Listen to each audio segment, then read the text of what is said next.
Olá, queridos irmãos, a paz do Senhor Jesus. Aqui é a diaconisa Sulemir Farias e eu quero deixar uma palavra de Deus para a sua vida. Creio que o Espírito Santo de Deus vai falar ao seu coração e você vai passar a ter esperança em meio às dificuldades da vida, sabendo que quem guia a tua vida é o Senhor. E Deus, ele está no controle de todas as coisas. E com Cristo você será mais do que vencedor. Amém? Vamos falar um pouco sobre a história da viúva de Sarepta. Diz na Bíblia, em 1 Reis, que cerca de 830 anos antes de Cristo, entre Tiro e Sidom, na Fenícia, local que hoje pertence ao Líbano, havia uma cidade de nome Sarepta. Nessa cidade vivia uma viúva muito pobre, durante um período de seca e fome. A Bíblia não fala muito sobre a viúva, nem mesmo seu nome ou parte de sua história. Nós a conhecemos apenas como a viúva de Sarepta. Essa mulher se tornou notável por sua grande fé. Ainda no livro de 1 Reis, no capítulo 17, surge em Israel um homem que tinha grandes poderes. Ele podia levantar os mortos, fazer chover fogo dos céus, selar os céus para que não chovesse e que brotasse farinha de uma panela todos os dias. Esse homem era Elias, o profeta. Elias fechou os céus para que não chovesse e nem sequer orvalho caísse na terra, devido à iniquidade do rei de Israel, Acabe, e sua malvada esposa Jezabel, por sua adoração aos ídolos e do povo, que não sabia quem seguir, se a crença do rei ou do Senhor. Com isso veio grande seca e fome. Elias foi ordenado pelo Senhor a ir até a casa da viúva em Sarepta, para ser alimentado. Chegando lá, Elias disse à viúva que o alimentasse.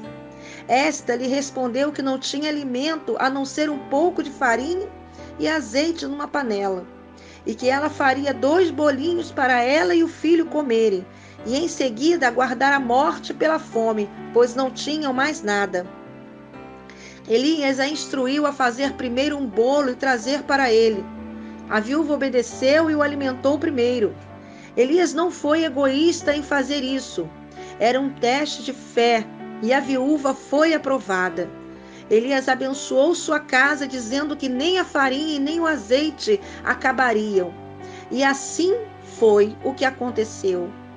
Mais tarde, essa mulher também teve a bênção de ter a vida de seu filho restaurada por Elias. Elias tinha o poder de fazer chover ou de cerrar os céus para que não chovesse. Esse poder, claro, vinha de Deus. Se Deus dá seu poder aos profetas, é porque estes são legitimamente chamados por ele a representá-lo e a levantar suas vozes em advertência. Vozes às quais devemos nos ater para o nosso próprio bem, o bem de nossas famílias e nações. Aquela pobre mulher teve que exercer certamente muita fé para tirar o alimento da boca de seu filho e dar a um homem desconhecido. Quem teria coragem de fazer esse tipo de coisa? Quando nossa fé for testada, temos que estar prontos a fazer a vontade de Deus. Vemos como a humanidade tem contribuído para que grandes catástrofes aconteçam. Tudo isso foi previsto pelos profetas há muito tempo. Na Bíblia temos exemplos como Sodoma, Gomorra, Admar, Zeboim e mesmo Jerusalém. Antes de uma nação ser destruída fisicamente, é provável que esta já tenha se destruído moralmente. Devemos ouvir os profetas e fazer o bem, porque assim o Senhor trará recompensa para as nossas vidas. As recompensas são tanto temporais quanto eternas. A viúva pôde constatar por si mesma que seu ato de bondade e fé, ao seguir o que o profeta Elias disse, trouxe bênçãos. O Senhor, ele tem bênçãos para nos dar. O azeite e a farinha nunca se acabarão. E seu filho que morreu subitamente foi revivido por Elias. Aleluia! A grande necessidade atual é que os homens tenham um ouvido atento, e sigam as palavras que vêm dos lábios do profeta.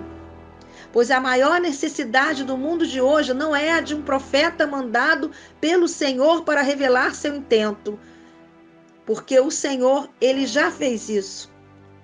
A grande necessidade é que as pessoas possam atentar os seus ouvidos para ouvir a voz do Senhor através daquele a quem Deus tem escolhido e levantado como profeta nessa geração. A viúva de Sarepta era uma mulher que, mesmo em meio à crise, estava pronta para servir. Você vai entender o motivo pelo qual Deus escolheu para alimentar o profeta Elias. Você vai compreender, através dessa mensagem que nós estamos lendo, que ainda que você não se sinta capaz ou não tenha o recurso necessário para executar o chamado de Deus na sua vida, ainda assim Deus escolheu você, mesmo que existem outros com recursos e bem mais preparados. Deus está contando com você, pois Ele conhece muito bem o desejo do seu coração. Então, abra os seus ouvidos, abra o seu coração e deixe que o Espírito Santo de Deus venha trabalhar na sua vida. Deus não deve nada para ninguém. Para receber um milagre, é necessário ser obediente à voz de Deus e ter um coração doador. O nosso Deus é especialista em fazer o pouco virar muito. Eu sou a diaconisa Sulemir Farias e essa foi mais uma mensagem de Deus para o seu coração. Que Deus te abençoe e eu espero você no próximo vídeo.